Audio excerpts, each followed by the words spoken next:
Hello friends, स्वागत है आप सभी का आपके अपने यूट्यूब चैनल आरटीएस स्टडी में। दोस्तों, आज है 11 अक्टूबर 2021 और 11 अक्टूबर 2021 से जितने भी इम्पोर्टेंट करंट अफेयर्स बने हैं उन सभी का डिस्कशन करेंगे इस वीडियो में और साथ में इसका इम्पोर्टेंट पॉइंट भी डिस्कस करने वाले हैं। तो वीडियो को अंत तक देखिए और चैनल पर नए हैं तो चैनल को सब्सक्राइब करके बेल बटन प्रेस कर लीजिए। और लास्ट में करेंगे इन सभी क्वेश्चन का क्विक रिवीजन और डेली की तरह स्टैटिक जीके भी करने वाले हैं, जो कि लुसेंट जीके बुक से लिया हुआ सारा क्वेश्चन होगा। तो चलिए स्टार्ट करते हैं 11 अक्टूबर से संबंधित करंट अफेयर। पहला क्वेश्चन है, कन्याकुमारी लौंग को भौगोलिक संकेत यानी जीआई टैग प्रदान किया गया है।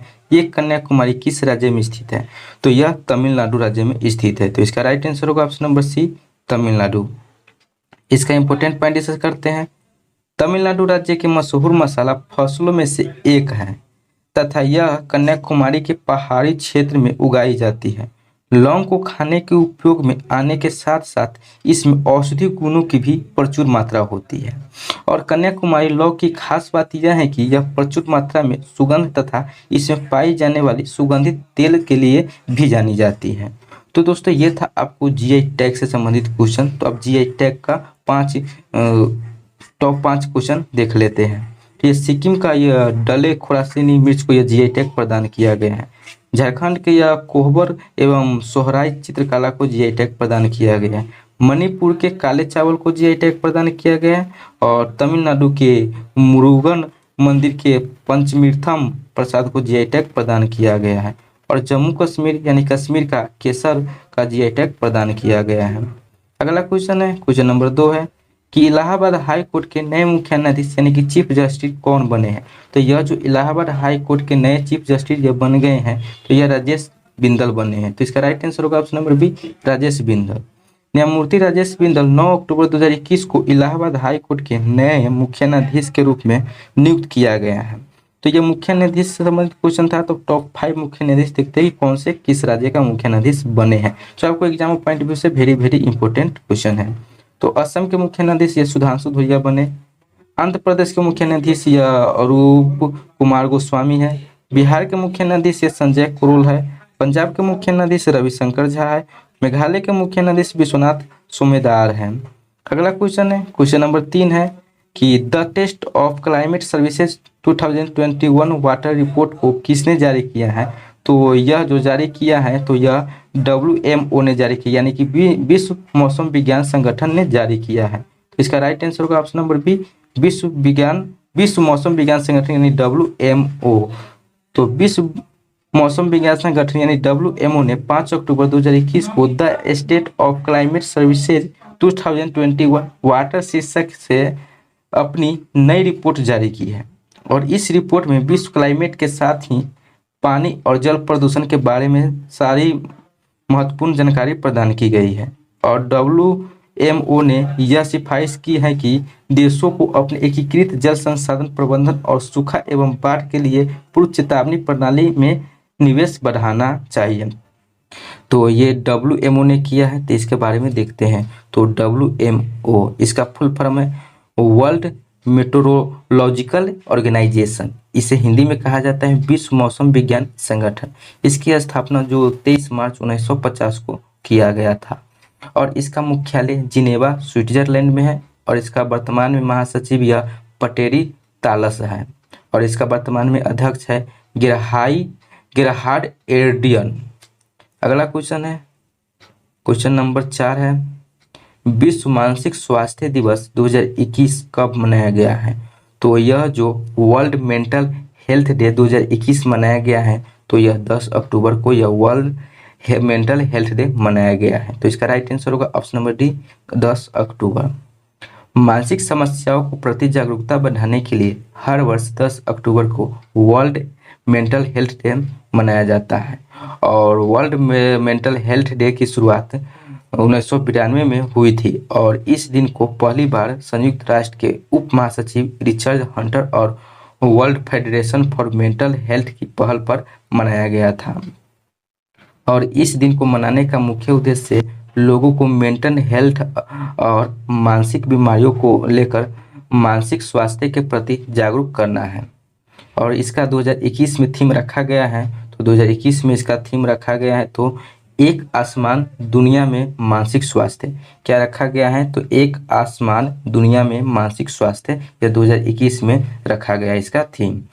तो ये दिवस से संबंधित क्वेश्चन था। तो अक्टूबर महीने के टॉप 5 दिवस के बारे में रिवीजन कर लेते हैं। तो ये वृद्ध व्यक्तियों का अंतर्राष्ट्रीय दिवस यह 1 अक्टूबर को मनाया गया है। अंतर्राष्ट्रीय कॉफी दिवस कब मनाया गया है? तो यह अंतर्राष्ट्रीय कॉफी दिवस 2021 में यह 1 अक्टूबर को मनाया गया है। विश्व पशु दिवस 2021 यह 4 अक्टूबर को मनाया गया है। विश्व शिक्षक दिवस 2021 यह 5 अक्टूबर को मनाया गया है। विश्व पर्यावरण दिवस 2021 4 अक्टूबर को मनाया गया है। अगला क्वेश्चन है, क्वेश्चन नंबर 5 है, भारतीय सिनेमा में योगदान देने के लिए किन को सत्यजीत रे पुरस्कार के लिए चुना गया है? तो यह जो सत्यजीत रे पुरस्कार चुना गया है, जो भारतीय सिनेमा में योगदान के लिए चुना गया है, तो वह बी गोपाल को चुना गया है। तो इसका राइट आंसर होगा option number D, B Gopal. इसका इंपॉर्टेंट पॉइंट देखते हैं। तो ये विख्यात तेलुगु फिल्म निर्माता बी गोपाल उर्फ बेजवाड़ा गोपाल को भारतीय सिनेमा में योगदान देने के लिए सत्यजीत रे पुरस्कार के लिए चुना गया है। और सत्यजीत रे फिल्म सोसाइटी केरल की ओर से दिए जाने वाले इस पुरस्कार के तहत 10,000 रुपये नगद, एक स्मृति चिन्ह और एक पट्टिका दी जाती है। तो ये पुरस्कार एवं सम्मान से संबंधित क्वेश्चन था। तो अब देखते हैं कि टॉप 5 पुरस्कार के बारे में जो वर्तमान में जो पुरस्कार दिया गया है। तो ये business excellent award 2021 Kapil Thackeray को यह प्रदान किया गया है। ग्लोबल गोलकीपर अवार्ड 2021 यह फुमजिले मलाम्बे एंगकुका को दिया गया है। और एसडीजी प्रति पुरस्कार 2021 यह शेख हसीना को दिया गया है। Ramkrishna Bajaj memorial global award 2021 यह गौतम अडानी को दिया गया है। फ्लोरेंस नाइटिंगेल अवार्ड 2021 यह भानुमति घिवला को दिया गया है। तो अब अगला क्वेश्चन देखते हैं। अगला क्वेश्चन है question number 6, Henley passport index Q3 2021 में भारत कौन से स्थान पर रहा है? तो यह जो हेनले पासपोर्ट इंडेक्स जारी किया गया जिसमें Q3 में भारत का स्थान यह 90 रहा है। इसका राइट आंसर होगा option number B, 90। Henley passport सूचकांक विश्व के सभी देशों के पासपोर्ट्स की रैंकिंग को दर्शाता है। इस सूची में किसी पासपोर्ट को इस आधार पर रैंकिंग प्रदान की जाती है कि पासपोर्ट धारक बिना पूर्व वीजा के कितने देशों की यात्रा कर सकता है और उनका पासपोर्ट कितना मजबूत है। यही इसी आधार पर जारी किया जाता है। तो अब देखते हैं कि इस सूचकांक में शीर्ष पर कौन कौन सा देश है। तो इस सूचकांक में शीर्ष पर पहला स्थान पर जापान और सिंगापुर है, और दूसरा स्थान पर जर्मनी, दक्षिण कोरिया है, और तीसरा स्थान पर यह फिनलैंड, इटली और लग्जमबर्ग और स्पेन है। इसको जारी कौन करता है? तो इसको जारी करता है हेनली एंड पार्टनर्स ने जारी करता है। इसका मुख्यालय कहाँ है? तो इसका मुख्यालय लंदन, यूनाइटेड किंगडम में है। और हेनले पासपोर्ट इंडेक्स Q2 में ग्लोबल रैंकिंग में कौन सा देश शीर्ष पर है? तो ये जापान शीर्ष पर है, जबकि इसमें भारत का स्थान 84 में रहा है। और Q3 में भारत का स्थान कितना रहा है? तो 90 रहा है। हेनले पासपोर्ट सूचकांक Q1 2021 में भारत का स्थान कितना रहा है? तो Q1 में भारत का स्थान रहा है आपको 85, जिसमें शीर्ष देश जापान रहा है, और अपना देश भारत जो 85 में रहा Q1 में। Q2 में भारत का स्थान रहा है 84, और Q3 में आपको रहा है 90। ये आपको याद कर लेना है कि Q1, Q2, Q3 में कितना कौन कौन से स्थान पे भारत रहा है। ये आपको बड़ी कंफ्यूजन वाले क्वेश्चन है कि Q1 और Q2 और Q3 में कौन है। अगर एग्जाम में आपको पूछ दिया Q1, Q2, Q3 तो आपको कंफ्यूज हो जाएगा, इसलिए आपको सीरियल से याद कर लीजिए। अगला क्वेश्चन है क्वेश्चन नंबर 7 है कि कौन सी स्पेस एजेंसी एस्टेरॉयड को समझने के लिए डॉट मिशन को लॉन्च किया है? तो यह जो डॉट मिशन को लॉन्च किया है तो वह कंपनी किया है, तो वह नासा ने किया है। इसका राइट आंसर हो जाएगा ऑप्शन नंबर बी, नासा। इसका इंपॉर्टेंट पॉइंट देखते हैं। अमेरिकी स्पेस एजेंसी नासा अब लगातार एस्टेरॉयड को समझने की कोशिश कर रही है, और एक स्पेस क्राफ्ट जो एक एस्टेरॉयड के साथ तेजी से टकराएगा और उससे प्रभावित करेगा, अपनी लॉन्चिंग के लिए तैयार है। ये सभी दुर्घटना नहीं बल्कि नासा की अकेले मिशन की कहानी है। नासा के इस मिशन का नाम डॉट यानी कि डबल एस्टेरॉयड रीडायरेक्शन टेस्ट, जिसमें स्पेस एक्स का फैल्कन 9 रॉकेट शामिल है। तो ये नासा ने किया। तो नासा के बारे में देखते हैं। तो नासा अमेरिकी स्पेस एजेंसी है और नासा का फुल फॉर्म है national aeronautics and space administration. Hindi में इसे कहा जाता है राष्ट्रीय वैमानिकी और अंतरिक्ष प्रबंधन। और इसकी स्थापना 29 जुलाई 1958 को किया गया था और इसका मुख्यालय वाशिंगटन डीसी में है। और अध्यक्ष इसका बिल नेल्सन है और इसका मोटो क्या है, तो for the benefit of all रखा गया है। और नासा का सूर्य मिशन का नाम यह सनराइज है। और नासा ने किसके अध्ययन के लिए मैसेंजर सैटेलाइट को लॉन्च किया, तो यह बुध के अध्ययन के लिए मैसेंजर सैटेलाइट नासा ने लॉन्च किया। नासा के किस मिशन में पहली बार मनुष्य चंद्रमा पर पहुंचा था, तो अपोलो प्रोग्राम मिशन में पहली बार यह चंद्रमा पर मनुष्य पहुंचा था। मैरी डब्ल्यू जैक्सन के नाम पर किसके मुख्यालय का नाम रखा गया, तो यह नासा का मुख्यालय का नाम रखा गया है। भारतीय मूल की किस लड़की ने नासा के पहले मंगल हेलीकॉप्टर का नाम सुझाया, तो यह बनीजा रूपानी ने नाम सुझाया। अगला क्वेश्चन है, क्वेश्चन नंबर 8 है कि अर्थशास्त्री Gandhi the roots and the relevance of the political economy of the Mahatma पुस्तक किसने लिखी है, तो यह जयतीर्थ राव ने लिखी है। तो इसका राइट आंसर होगा option number D, Jayatirtha Rao. तो ये बुक एंड ऑथर से संबंधित क्वेश्चन है। तो अब देखते हैं टॉप 5 बुक एंड ऑथर के बारे में। तो यह संविधान, संस्कृति और राष्ट्र पुस्तक किसने लिखा, तो यह कलराज मिश्र ने लिखा है। द बैटल ऑफ रेजांगला पुस्तक किसने लिखा, तो यह कुलप्रीत यादव ने लिखा। बैंक टू रूट्स नामक पुस्तक किसने लिखा, तो तमन्ना भाटिया ने लिखा। बैटल फील्ड नामक पुस्तक किसने लिखा, तो यह विश्राम बेडेकर ने लिखा। द कपिल शर्मा स्टोरी पुस्तक किसने लिखा, तो ये अजिताभा बोस ने लिखा। अगला क्वेश्चन है, क्वेश्चन नंबर 9 है राष्ट्रीय डाक दिवस 2021 कब मनाया गया है, तो यह जो नेशनल पोस्ट डे 2021 मनाया गया है, तो यह मनाया है 10 अक्टूबर को मनाया गया है। तो इसका राइट आंसर होगा ऑप्शन नंबर बी, 10 अक्टूबर। राष्ट्रीय डाक दिवस यानी नेशनल पोस्ट डे हर साल 10 अक्टूबर को मनाया जाता है। और राष्ट्रीय डाक दिवस 150 से अधिक वर्षों में भारतीय डाक विभाग द्वारा निभाई गई भूमिका को चिन्हित करने के लिए मनाया जाता है और संचार के क्रांतिकारी मोड के निर्माण को चिन्हित करने के लिए मनाया जाता है। ईमेल के युग से पहले पत्र हस्तलिखित होते थे और दुनिया भर में डाक द्वारा वितरित किए जाते थे। आज भी डाक सेवाएं विश्व स्तर पर पार्सल की डिलीवरी के महत्वपूर्ण भूमिका निभाती है। विश्व डाक दिवस 9 अक्टूबर को मनाया जाता है।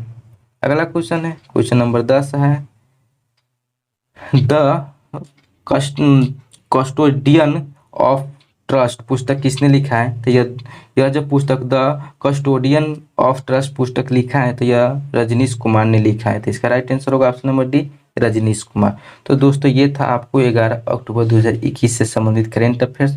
उसके साथ इसका इंपॉर्टेंट पॉइंट भी डिस्कस कर लिए हैं और अब देखते हैं कि इस सभी क्वेश्चन का रिवीजन कर लेते हैं एक एक करके। तो पहला क्वेश्चन है कन्याकुमारी लौंग को भौगोलिक संकेत यानी जीआई टैग प्रदान किया गया है। ये कन्याकुमारी किस राज्य में है, तो ये तमिलनाडु राज्य में है।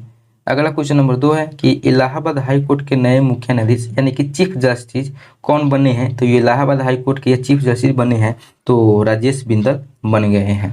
अगला है क्वेश्चन नंबर 3 है कि the state of climate services 2021 water report को किसने जारी किया है, तो यह WMO यानी कि विश्व मौसम विज्ञान संगठन ने जारी किया है। क्वेश्चन नंबर 4 है कि विश्व मानसिक स्वास्थ्य दिवस 2021 कब मनाया गया है, तो यह जो वर्ल्ड मेंटल हेल्थ डे 2021 यह मनाया गया है, तो 10 अक्टूबर को मनाया गया है।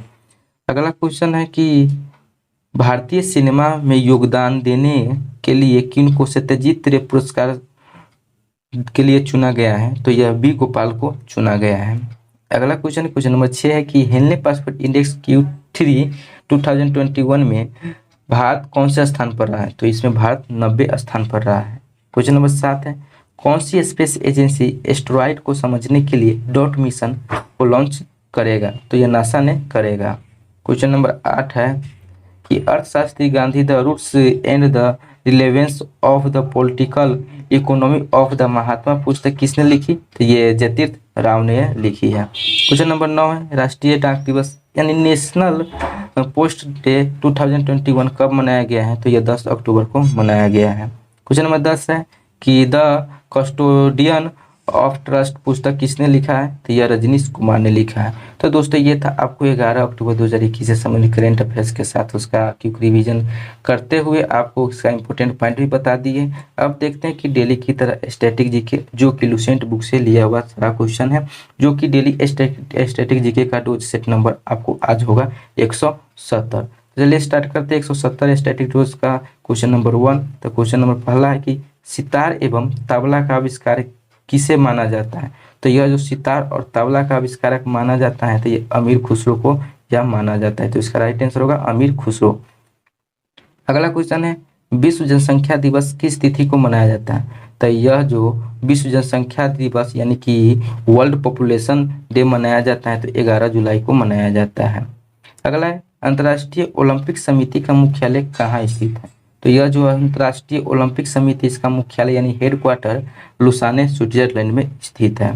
अगला है कि विद्युत धारा का मापन किससे किया जाता है? तो यह जो विद्युत धारा है उसका मापन किया जाता है एमीटर से। इसका राइट आंसर होगा एमीटर, यानी करंट का मापन होता है एमीटर से। अगला है कि विद्युत धारा का एसआई मात्रक क्या है? तो यह विद्युत धारा का एसआई मात्रक एम्पियर है। अगला है भारत में उच्च शिक्षा के सुधार हेतु विश्वविद्यालय अनुदान आयोग यूजीसी की स्थापना कब की गई? तो यह जो यूजीसी की स्थापना 1953 में किया गया। अगला है कि एक बाइट कितने बिट होते हैं? तो एक बाइट में जो 8 बिट होते हैं। अगला है सरदार पटेल स्टेडियम जिसे नरेंद्र मोदी स्टेडियम के नाम कर दिया गया वो कहाँ स्थित है? तो यह अहमदाबाद गुजरात में यह स्थित है। अगला है कि एग्जाम वॉरियर्स पुस्तक के लेखक कौन है? तो यह जो एग्जाम वॉरियर्स पुस्तक के लेखक यह नरेंद्र मोदी है। अगला है रानी दुर्गावती ने मध्य प्रदेश के किस क्षेत्र में शासन किया? तो यह जो रानी दुर्गावती जो मध्य प्रदेश के यह गोंडवाना क्षेत्र में यह शासन किया। तो दोस्तों ये था आपको 11 अक्टूबर 2021 का करेंट अफेयर्स के साथ उसका इंपॉर्टेंट पॉइंट करते हुए उसका रिवीजन भी देख लिए हैं और डेली की तरह स्टैटिक जीके जो लुसेंट बुक से लिया हुआ स्टैटिक जीके था जो कि सेट नंबर आज 170 था उसका भी पूरा कवर कर लिए हैं। तो दोस्तों आप बताइए कि आपको ये वीडियो कैसा लगा, कमेंट बॉक्स में ज़रूर बताइएगा। और दोस्तों आप लोगों से रिक्वेस्ट है कि फिर से रिक्वेस्ट कर रहे हैं कि चैनल को सब्सक्राइब नहीं किए हैं तो चैनल को सब्सक्राइब करके साथ में बेल बटन प्रेस करके ऑल का भी बटन प्रेस कर दीजिए ताकि वीडियो अपलोड करूँ तो आपको नोटिफिकेशन मिल सके और वीडियो आप देख सके। दोस्तों आपको इस चैनल पर आपको करेंट अफेयर्स और स्टैटिक जीके से संबंधित वीडियो मिलेगा। अगर आप बिहार के किसी भी एग्जाम की तैयारी करते हैं और बिहार की करेंट अफेयर्स भी पढ़ना चाहते हैं तो आपको इस चैनल पर आपको मिलेगा, जो कि आपको इस चैनल पर अपलोड डे बाय डे किया जाता है जैसा कि ये किया जाता है वीडियो उसी तरह। अगर आप नहीं देखते हो तो डिस्क्रिप्शन बॉक्स में लिंक दिया हुआ है, वहाँ से भी आप देख सकते हैं। दोस्तों उसमें स्पेशल सेंसिटिव यूपीएससी के लिए एमसीक्यू भी कराया जाता है। अगर आप बिहार की किसी भी तैयारी का किसी भी एग्जाम की तैयारी कर रहे हैं, अभी तो वर्तमान में बिहार दरोगा और सेंसिटिव यूपीएससी का एग्जाम होने वाला है दिसंबर 2021 में, इसके लिए बहुत ही इंपॉर्टेंट आपको वो वीडियो होने होगा। और उसमें करेंट अफेयर्स सेंसिटिव यूपीएससी में आपको बहुत ही ज़्यादा पूछा जाता है, 30 से 35 पूछा जाता है, उसमें आपको बहुत ही हेल्प करने वाला है। तो चलिए दोस्तों फिर मिलेंगे अगले वीडियो में अगले टॉपिक के साथ अगले कंटेंट के साथ। तब तक के लिए जय हिंद, जय भारत, वंदे मातरम।